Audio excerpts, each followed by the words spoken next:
চলতি অর্থ বছরের মুদ্রানীতি ঘোষণা, বেসরকারি খাতে ঋণ প্রবৃদ্ধির লক্ষ্যে পরিবর্তন নেই।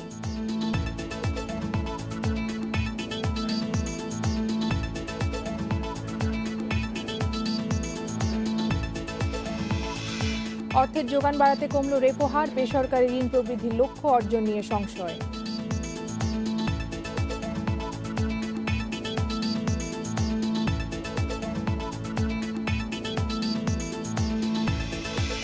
কেস টু কেস ভিত্তিতে কাঁচা চামড়া রপ্তানির সিদ্ধান্ত সরকারের, ন্যায্য দাম নিশ্চিত করাই লক্ষ্য।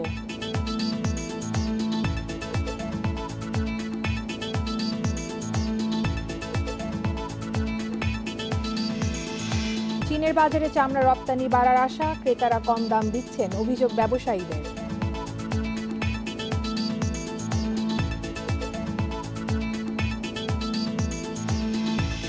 আমন্ত্রণ অর্থনীতি সারাদিন, আপনাদের সাথে আছে আমি কপ্তিয়া মুমতাহানা। শুনছিলেন শিরোনাম, এবারে জানাবো বিস্তারিত। মহামারীতে বিপর্যস্ত অর্থনীতি পুনরুদ্ধার এবং কাঙ্ক্ষিত জিডিপি প্রবৃদ্ধি অর্জনে চলতি অর্থ বছরের মুদ্রানীতি ঘোষণা করল কেন্দ্রীয় ব্যাংক। নতুন মুদ্রানীতিতে বেসরকারি খাতে ঋণ প্রবৃদ্ধি আগের বছরের মতোই 14.8% নির্ধারণ করা হয়েছে। বুধবার বাংলাদেশ ব্যাংকের ওয়েবসাইটে মুদ্রানীতির এই প্রতিবেদন প্রকাশ করা হয়। নতুন নীতিকে সম্প্রসারণমূলক ও সংকুলানমুখী বলে জানিয়েছে কেন্দ্রীয় ব্যাংক। গত অর্থ বছরে ঘোষিত মুদ্রানীতিতে বেসরকারি খাতে ঋণ প্রবৃদ্ধির লক্ষ্য অর্জন সম্ভব হয়নি, তাই এই খাতে ঋণ বিতরণের লক্ষ্য আগের মতোই রাখা হয়েছে। আর সরকারি খাতে ধরা হয়েছে 44.4%। সরকার ঘোষিত প্রণোদনা প্যাকেজ বাস্তবায়নে ব্যাংকগুলোর তারল্য সরবরাহ বাড়াতে ছাড় দেওয়া হয়েছে সুদহারে। রেপো রেট কমিয়ে ধরা হয়েছে 4.75%, রিভার্স রেপো 4%।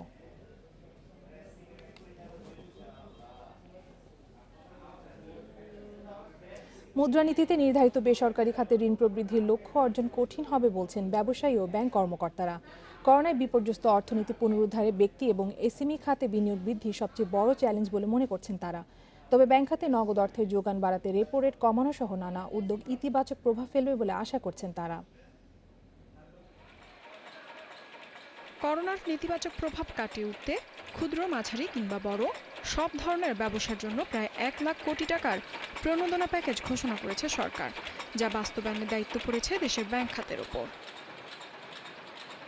করোনা ভাইরাস সংকটে অর্থের যোগান বাড়াতে রেপো ও রিভার্স রেপোর সুদহার আরও 1 দফা কমিয়ে নতুন মুদ্রানীতি ঘোষণা করেছে বাংলাদেশ ব্যাংক। মুদ্রানীতিতে কেন্দ্রীয় ব্যাংক থেকে ধার করা অর্থের সুদহার 50 বেসিস পয়েন্ট কমিয়ে 4.75% করা হয়েছে, যা অর্থনীতি পুনরুদ্ধারে বড় ভূমিকা রাখবে বলে মনে করেন ব্যাংকাররা। আমাদের রেপো রেট যেটা আমরা অনেক থেকে বলছিলাম সেটাও 5.25 থেকে অলরেডি সেটা 50 বেসিস পয়েন্ট কমিয়ে 4.75 করা হয়েছে। আপনার ইন্টারেস্ট রেট ন্যাশনাল রিভার্স রেটটাও রেপোটাও ওটা কমানো হয়েছে, ওটাও 4.75 থেকে 4% করা হয়েছে। I think the positive things. মহামারীর ধাক্কায় অর্থনীতিতে যে ক্ষতি হচ্ছে তা থেকে পুনরুদ্ধারে নতুন মুদ্রানীতিতে বেসরকারি খাতে ঋণ প্রবৃদ্ধির লক্ষ্যে কোনো পরিবর্তন হয়নি। এ লক্ষ্য অর্জনে ঋণ প্রাপ্তি সহজ করার আবেদন ব্যবসায়ী ও অর্থনীতিবিদদের। সবচেয়ে বড় চ্যালেঞ্জটা কিন্তু ব্যক্তি খাতে ক্রেডিট গ্রোথটা দেওয়া। এখন যদি ওইদিকে যদি গভর্নমেন্টের যদি আপনি বেশি এফএসসি দেন, ওখানে তো ওইদিকে বেশি বিনিয়োগ হবে। অথবা এখন আমাদের কোভিড উত্তরে কিন্তু এটা সবচেয়ে বড় চ্যালেঞ্জ, বিশেষ করে এসএমই খাতে যেগুলো বেশি দেওয়া দরকার। মুদ্রানীতিতে বন্যার কারণে অর্থনীতিতে ক্ষতির আশঙ্কা করা হয়েছে। এছাড়া বিশ্ব অর্থনৈতিক মন্দাভাব তীব্র হওয়ায় রপ্তানি আয় ও রেমিটেন্স প্রবাহে নেতিবাচক প্রভাব পড়ার আশঙ্কা করছে কেন্দ্রীয় ব্যাংক। ইফাতারা, independent news. মুদ্রানীতি নিয়ে আলোচনা করতে আমাদের সাথে যুক্ত হচ্ছেন অর্থনীতিবিদ জাহিদ হোসেন। জনাব জাহিদ হোসেন, আপনাকে স্বাগত জানাচ্ছি আমাদের অর্থনীতি সারাদিনে। তো আজ তো নতুন মুদ্রানীতি ঘোষণা করা হলো, তো অপরিবর্তিত রাখা হয়েছে বেসরকারি খাতে ঋণ প্রবৃদ্ধির লক্ষ্যমাত্রা। করোনা পরিস্থিতিতে আসলে এটা কতটা যৌক্তিক বলে আপনি মনে করেন? এটা গত বছর যা ছিল সেই অবস্থায় রাখার পেছনে মূল কারণ হচ্ছে যে ব্যক্তি খাতে ঋণের চাহিদা তো এখন দুর্বল। কারণ যেসব জায়গা থেকে ঋণের চাহিদা আসে, উৎপাদন, বিনিয়োগ, রপ্তানি, আমদানি, সেখানে তো এখনো আমরা করোনা পূর্ববর্তী অবস্থানে যেতে সময় লাগবে। কাজে এখানে একটা উচ্চাভিলাষী লক্ষ্য নির্ধারণ করা, মানে আগের বছরের চেয়ে বাড়িয়ে দেওয়ার তো কোনো কারণ ছিল না। এখন যেটা প্রধান চ্যালেঞ্জ হবে যে এই লক্ষ্যটায় বা তার কাছাকাছি কিভাবে পৌঁছানো যেতে পারে। সেই হিসাবে আমি এটা অপরিবর্তিত রাখাটাকে যৌক্তিকই মনে করছি। আরেকটি বিষয় আমাদেরকে জানাবেন যে ব্যাংকগুলোর তো তারল্য সরবরাহ বাড়ানোর জন্য তো রেপো রেট কমানো হয়েছে, আরও তিনটি মানে মোট তিনটি পদক্ষেপ নেওয়া হচ্ছে, তো এই বিষয়গুলো ব্যাংক খাতে কী ধরনের পদক্ষেপ ফেলবে? ব্যাংক খাতে বর্তমানে কিন্তু তারল্যের কোনো টানাপোড়েন নেই, যথেষ্ট তারল্য আছে। তবে বাংলাদেশ ব্যাংক যেটা বলতে চেয়েছে যে এই তাদের অর্থনীতি পুনরুদ্ধার মানে রিকভারিটাকে সাপোর্ট করাটাই হচ্ছে এই অর্থবছর মনিটারি পলিসির মূল উদ্দেশ্য, এবং সেটা করতে গিয়ে লিকুইডিটি সাপোর্ট যতটা প্রয়োজন হবে বাংলাদেশ ব্যাংক ততটা দিতে প্রস্তুত আছে। সেইটার সংকেত হিসাবে বাংলাদেশ ব্যাংক এই রিভার্স রেপো রেট এবং ব্যাংক রেট এগুলি কমিয়েছেন। আপনারা নিশ্চয়ই লক্ষ্য করে থাকবেন যে এটা কবে ইফেক্টিভ হবে সেটা কিন্তু বলা হয়নি, বলছে শিগগিরই এটা কার্যকর হবে। এবং সেটার পেছনে কারণ হলো যে মার্চ এপ্রিল মাসে তো বাংলাদেশ ব্যাংক একবার মানে একটা সম্প্রসারণমূলক মুদ্রানীতির অবস্থানে চলে গিয়েছিল, সেটার ধারাবাহিকতায় বজায় রাখা হয়েছে, কিন্তু সেটা যাতে বিশ্বাসযোগ্য হয় সেটার জন্য এই সিদ্ধান্তটা জানানো হয়েছে। কিন্তু এটা কবে কার্যকর হবে সেটা বলা হয়নি। সেটা বলার যে ইমিডিয়েটলি কোনো প্রয়োজন ছিল তাও না, কারণ এখন তো বর্তমানে একটা লিকুইডিটি সারপ্লাস আছে। তো লিকুইডিটি যদি শুকিয়ে যায়, রেমিটেন্স যদি কমে যায়, তাহলে বৈদেশিক মুদ্রা বাজারে যদি বাংলাদেশ ব্যাংকে আরও ডলার কিনতে হয় বা বিক্রি করতে হয়, বিক্রি করলে তো লিকুইডিটি শুকিয়ে যাবে, বা সরকারি ঋণের ক্ষেত্রে যেই টার্গেটটা আছে সেটা ছাড়িয়ে যাওয়ার সম্ভাবনাই বেশি। সেই ধরনের পরিস্থিতি যখন সৃষ্টি হবে তখন লিকুইডিটির একটা শর্টেজ দেখা দিতে পারে। সেই সময় বাংলাদেশ ব্যাংক প্রয়োজনীয় লিকুইডিটি দিবে, এবং সেটার জন্য repo rate, reverse repo rate এগুলো কমানোর সিদ্ধান্তটা জানানো হলো। জনাব জাহিদ, এখানে আরেকটি বিষয় যে এবারে নতুন মুদ্রানীতিতে কিন্তু বেসরকারি খাতে বিনিয়োগ বাড়ানোর জন্য তেমন নির্দিষ্ট কোনো কিছু বলা হয়নি, তো এই খাতে আসলে বিনিয়োগ বাড়াতে কী ধরনের পদক্ষেপ নেওয়া উচিত বলে আপনার মনে হয়?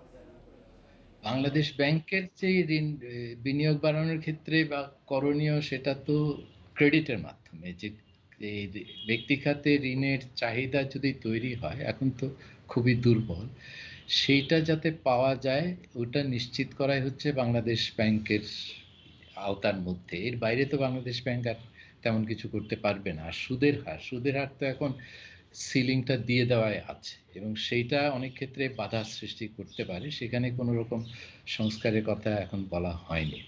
কাজে এখানে বড় চ্যালেঞ্জটা হচ্ছে যে আগামী এই অর্থ বছরে একটা তো ঝুঁকির মধ্যে দিয়ে যাবে পুরো বছরটাই বিশ্ব অর্থনীতি, বাংলাদেশ অর্থনীতি দুটোই। সেখানে টিকে থাকা, উৎপাদনকে যতটা সম্ভব সচল করা, এবং সেই ক্ষেত্রে যেসব প্রতিষ্ঠানগুলো তারল্যের সংকটে আছেন, তারল্যের অভাবে যাতে উৎপাদন বাধাগ্রস্ত না হয় বা কর্মসংস্থান কমে না যায়, কর্মসংস্থান যা আছে সেগুলিকে টিকিয়ে রাখা যায়, এবং নতুন যেই সুযোগগুলো সৃষ্টি হচ্ছে উৎপাদনের ক্ষেত্রে সেখানে উদ্যোক্তারা যাতে অর্থায়নের সংকটে না পড়েন, এইটা নিশ্চিত করাই হচ্ছে বিনিয়োগের ক্ষেত্রে বাংলাদেশ ব্যাংকের করণীয়। জনাব জাহিদ, আমাদেরকে সময় দেওয়ার জন্য অনেক ধন্যবাদ। নতুন মুদ্রানীতি নিয়ে কথা বলছিলেন অর্থনীতিবিদ জাহিদ হোসেন। চলে যাচ্ছি পরের খবরে। ন্যায্য দাম নিশ্চিত করতে কাঁচা চামড়া ও ওয়েট ব্লু রপ্তানির সিদ্ধান্ত নিয়েছে বাণিজ্য মন্ত্রণালয়। বুধবার মন্ত্রণালয়ের আমদানি ও রপ্তানি প্রধান নিয়ন্ত্রকের দপ্তর এ বিষয়ে প্রজ্ঞাপন প্রকাশ করে। প্রজ্ঞাপনে আরও বলা হয়, বাণিজ্য মন্ত্রণালয় কর্তৃক গঠিত কমিটির সুপারিশের প্রেক্ষিতে কাঁচা ও ওয়েট ব্লু চামড়া রপ্তানির অনুমতি প্রদান করার সিদ্ধান্ত নিয়েছে বাণিজ্য মন্ত্রণালয়। প্রয়োজনে কেস টু কেস ভিত্তিতে এই সিদ্ধান্ত কার্যকর হবে। এর আগে কাঁচা ও ওয়েট ব্লু চামড়া রপ্তানিতে বিদ্যমান নিষেধাজ্ঞা তুলে নিতে স্টেক হোল্ডারদের সাথে আলোচনা করে মন্ত্রণালয়। মন্ত্রণালয় কর্তৃক গঠিত কমিটির সুপারিশের প্রেক্ষিতে প্রয়োজনে কেস টু কেস ভিত্তিতে কাঁচা ও ওয়েট ব্লু চামড়া রপ্তানির অনুমতি প্রদান করার সিদ্ধান্ত গ্রহণ করা হলো। পরবর্তী নির্দেশ না দেওয়া পর্যন্ত এই সিদ্ধান্ত কার্যকর থাকবে। একটা প্রভিশন রেখেছি, কেস টু কেস যদি একান্তই যদি না দাম চলে ভাই, আর যদি দেখা যায় প্রাইস পাচ্ছে না, আর যদি কেউ ইন্টারেস্টেড হয়, কেস টু কেস ভিত্তিতে বিবেচনা করবে, সেটা হলো আইডিয়ালজি।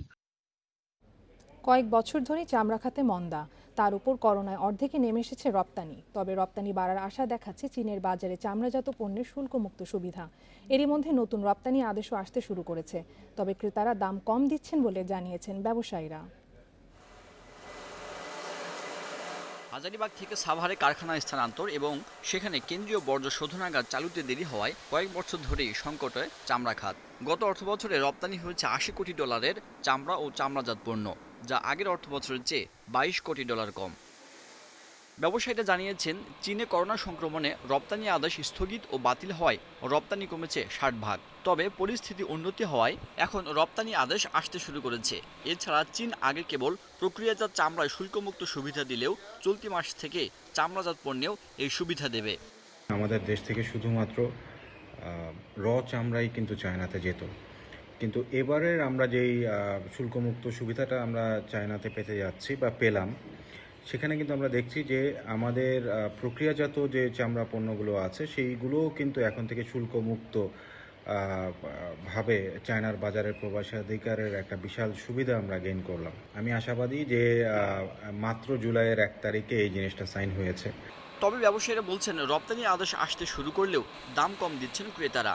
দেখানো হচ্ছে অন্যান্য বাজারে চাহিদা কম থাকার অজুহাত। এই পরিস্থিতিতে প্রতিযোগিতায় টিকে থাকা কঠিন হয়ে পড়েছে বলছেন ব্যবসায়ীরা। চায়না থেকে জানুয়ারির শেষের দিকেই আমাদের রপ্তানি আদেশগুলি বন্ধ হয়ে যায় এবং কিছু স্থগিত হয়ে যায়, কিছু বাতিল হয়ে যায়। ইউরোপ এফেক্টেড হলো, আমেরিকা এফেক্টেড হলো, আদার্স দেশগুলিও এফেক্টেড হলো, যার কারণে চামড়া সেক্টর কিন্তু আমাদের রপ্তানির যে লক্ষ্যমাত্রা ছিল সেটা কিন্তু আমরা ফুলফিল করতে পারিনি। আমাদের ধারণা মতে আমাদের যে রপ্তানির লক্ষ্যমাত্রা ছিল তার থেকে আমরা মাত্র 40% পূরণ করতে পেরেছি। 60%ই আমাদের অবিকৃত চামড়া ট্যানাইগুলিতে পড়ে আছে। বিপুল সম্ভাবনা থাকার পরও প্রত্যাশা অনুযায়ী অগ্রগতি হয়নি দেশের চামড়া শিল্পের। ব্যবসায়ীদের বিপত্তি বাড়িয়েছে করোনার ধাক্কা। এখন ঘুরে দাঁড়ানোর জন্য সরকারি সহায়তা চাইছেন তারা। Sajjad Hossain, independent news, Dhaka. করোনার কারণে ক্ষুদ্র শিল্প খাতে ব্যবসা কমেছে 35% এবং বেতন পাচ্ছেন না এই খাত সংশ্লিষ্ট 62 ভাগের বেশি মানুষ। বুধবার ক্ষুদ্র, মাঝারি ও কুটির শিল্প নিয়ে Dhaka chamber of commerce and ইন্ডাস্ট্রির অনলাইন অনুষ্ঠানে তুলে ধরা হয় এ তথ্য। এতে উদ্যোক্তাদের সহজে প্রণোদনা প্যাকেজের ঋণ সুবিধা দিতে আহ্বান জানানো হয় ব্যাংকগুলোকে। কর্মসংস্থান সৃষ্টিতে ক্ষুদ্র, মাঝারি ও কুটির শিল্পে 78 লাখ শিল্প প্রতিষ্ঠানের গুরুত্ব অনেক। দেশে মোট কর্মসংস্থানের 35 ভাগের বেশি পূরণ করেছে এ খাত। গবেষণায় উঠে এসেছে মোট জিডিপিতে এসএমই খাতের অবদান মাত্র 25%, যেখানে ভারতে 80, চীনে 60 এবং মালয়েশিয়ার জিডিপিতে এ খাত 38% পর্যন্ত ভূমিকা রাখছে। বর্তমানে করোনার কারণে ব্যাপকভাবে ক্ষতিগ্রস্ত হয়েছে ক্ষুদ্র শিল্প। বুধবার ঢাকা চেম্বারের অনলাইন অনুষ্ঠানে জানানো হয়, চলমান সংকটে ক্ষুদ্র শিল্পের ব্যবসা কমেছে 35 ভাগ। বেতন পাচ্ছেন না 62.4 ভাগ কর্মী এবং ঋণ পেতে জটিলতায় পড়েছেন 59% উদ্যোক্তা। সংকট কাটিয়ে উৎপাদনশীলতা বাড়াতে অর্থ সহায়তার পাশাপাশি অন্যান্য সহায়তারও তাগিদ দেওয়া হয়। মাঝারি শিল্প প্রতিষ্ঠান এদের কিন্তু আসলে অ্যাক্সেস টু ফিন্যান্সে অতটা প্রবলেম নেই যতটা প্রবলেম রয়েছে আমাদের কুটির, মাইক্রো এবং ক্ষুদ্র শিল্পের জন্য, কারণ এরাই স্ট্রাগলার এবং এদের জন্যই আমাদের আসলে করণীয়। ক্ষুদ্র উদ্যোক্তাদের প্রণোদনার অর্থ পাওয়ার প্রক্রিয়া সহজ করার আহ্বানও জানায় ঢাকা চেম্বার। স্টেক হোল্ডারদের সাথে কথা বলে ব্যাংকারদের যদি কোনো সমস্যা থাকে এটা বাস্তবায়ন করার জন্য, তাহলে Dhaka chamber will take it up on behalf of the bankers. এই অবস্থায় ঢাকা চেম্বার একটা এসএমই হেল্প ডেস্ক স্থাপন করেছেন। এখানে ইনফ্যাক্ট বাংলাদেশ ব্যাংকের একটা ডাইরেকশন ছিল যে মেম্বারদেরকে সহায়তা করার জন্য আমরা যাতে করি এটা। এদিকে ক্ষুদ্র উদ্যোক্তারা যাতে ঋণ খেলাপি না হন এবং ব্যাংকের উপর চাপ কমাতেই সুদের হার কমানো হয়েছে বলে জানিয়েছেন কেন্দ্রীয় ব্যাংকের নির্বাহী পরিচালক। তাই ব্যাংকগুলোকে প্রয়োজনীয় ঋণ বিতরণের তাগিদ দেন তিনি। এখানে কিন্তু আপনার টাকা হারানোর ঝুঁকি কিন্তু অনেক কম। আপনাকে একটু অ্যাডমিনিস্ট্রেটিভলি আপনি সুপারভাইজরি ক্রেডিটটা করেন, আপনার রেট অফ প্রফিট পার্সেন্টেজ হয়তো কমে যাবে, কিন্তু একদিকে ক্লাসিফিকেশন থেকে আপনি রক্ষা পাবেন। ক্ষুদ্র, মাঝারি ও কুটির শিল্পকে এগিয়ে নিতে শুধু সরকার নয়, ব্যাংক সহ সব আর্থিক সংস্থা, বিসিক ও অন্যান্য ঋণ বিতরণকারী প্রতিষ্ঠানকে এগিয়ে আসার আহ্বান জানানো হয় অনুষ্ঠানে। কপ্তিয়া মুমতাহানা, ইন্ডিপেন্ডেন্ট নিউজ, ঢাকা।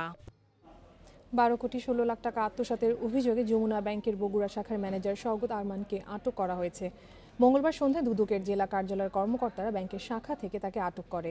শওকত যমুনা ব্যাংকের বগুড়ায় ব্যবস্থাপক হিসেবে দায়িত্ব ছিলেন। পুলিশ ও দুদক সূত্রে জানা গেছে, শওকত 12 কোটি 16 লাখ টাকার আত্মসাৎ করেছেন বলে যমুনা ব্যাংক দুদকে অভিযোগ করে। এই অভিযোগের ভিত্তিতে দুদক কর্মকর্তারা তাকে যমুনা ব্যাংকের বগুড়া কার্যালয় থেকে আটক করে। বর্তমানে শওকত বগুড়া সদর থানা হেফাজতে রয়েছেন। কোরবানির ঈদ এলেই ব্যস্ততা বাড়ে বাঁশের চাটাই তৈরির কারিগরদের, কিন্তু এবার করোনা ভাইরাসের কারণে চাটাইয়ের তেমন অর্ডার পায়নি মানিকগঞ্জের কারিগররা। করোনা সংকটের পাশাপাশি বিক্রির প্রধান মৌসুমে লোকসান কিভাবে পোষাবে তা নিয়ে শঙ্কিত তারা। বাঁশের চাটাই তৈরির জন্য খ্যাতি রয়েছে মানিকগঞ্জের জাগির ইউনিয়নের ১.৫ গ্রামের। এখানে কেবল চাটাই তৈরি করে জীবিকা চালায় শতাধিক পরিবার। স্থানীয় চাহিদা পূরণের পাশাপাশি তাদের পণ্য যায় ঢাকা, গাজীপুর সহ দেশের বিভিন্ন জায়গায়। চাটাইয়ের কারিগরদের কাজ চলে কম বেশি সারা বছরই। তবে কোরবানির ঈদের আগে চাপ বেড়ে যায় কয়েক গুণ। কিন্তু করোনার কারণে এবার পরিস্থিতি ভিন্ন। লকডাউনের কারণে আগে বন্ধ হয়ে গেছে অর্ডার।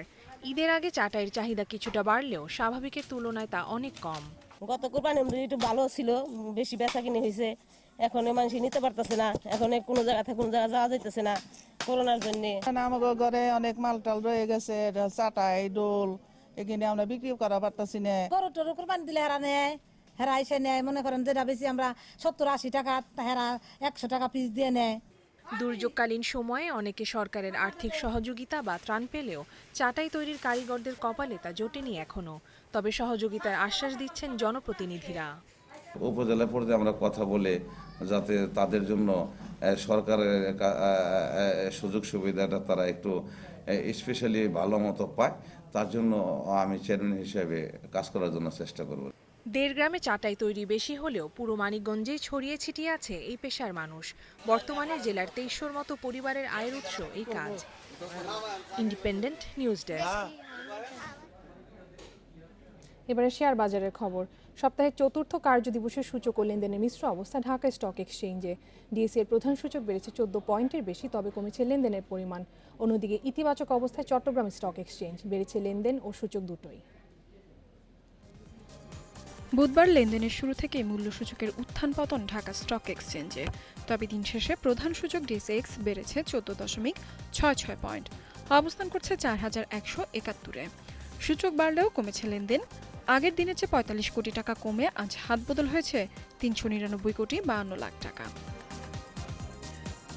লেনদেনে অংশ নেওয়া ৩৫৩টি কোম্পানি ও মিউচুয়াল ফান্ডের মধ্যে দর বেড়েছে ১২৬টির, কমেছে ৫৮টির এবং অপরিবর্তিত রয়েছে ১৬৯টির।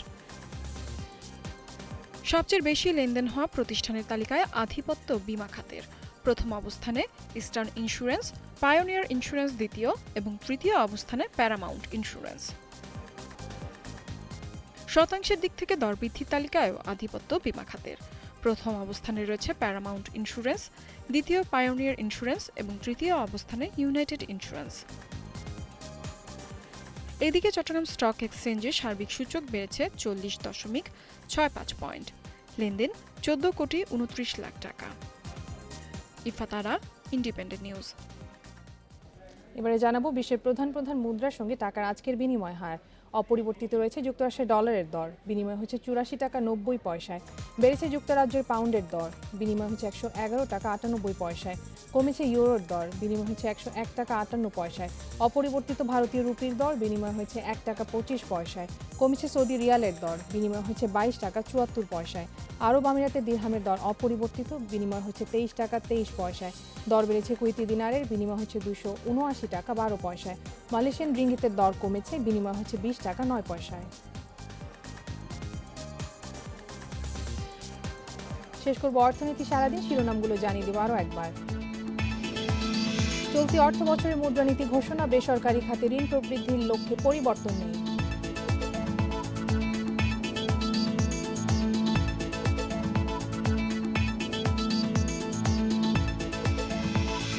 অর্থের যোগান বাড়াতে কমল রেপো হার, বেসরকারি ঋণ প্রবৃদ্ধির লক্ষ্য অর্জন নিয়ে সংশয়।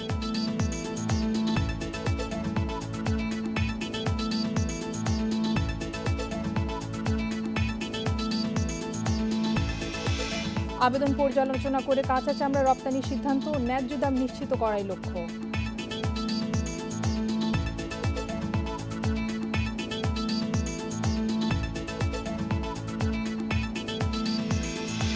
চীনের বাজারে চামড়া রপ্তানি বাড়ার আশা, ক্রেতারা কম দাম দিচ্ছেন, অভিযোগ ব্যবসায়ীদের।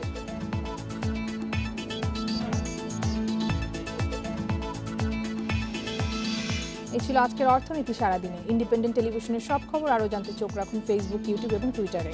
আমন্ত্রণ আমাদের পরের আয়োজনে।